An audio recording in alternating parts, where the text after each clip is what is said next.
Hi friends, ఈరోజు వీడియోలోని ఆడవాళ్ళందరికీ ఉపయోగపడే మంచి యూస్ఫుల్ టిప్ అండి.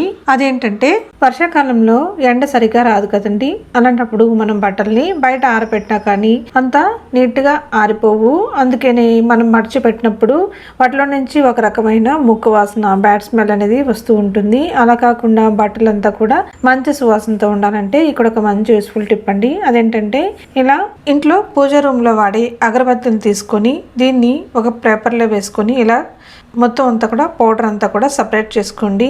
ఇప్పుడు ఈ పౌడర్ని మనం ఒక టిష్యూ పేపర్లో కానీ లేదా పల్చగా నెట్ కవర్లో కానీ క్లోజ్ చేసి పెట్టుకొని వీటిని బట్టల్లో పెట్టుకుంటే బట్టలంతా కూడా మంచి సువాసన వస్తూ ఉంటాయండి. అలాగే బీరువాలో బట్టలంతా కూడా మంచి స్మెల్తో ఉంటాయి. అంటే బట్టలు అనేటివి ముక్కు వాసన వస్తూ ఉంటే, బ్యాడ్ స్మెల్ వస్తూ ఉంటే వేసుకోవడానికి ఇష్టపడరు కదండి. అలాంటప్పుడు ఈ విధంగా ఒకసారి ట్రై చేయండి. చాలా మంచి యూస్ఫుల్ టిప్ అండి, తప్పకుండా ట్రై చేయండి.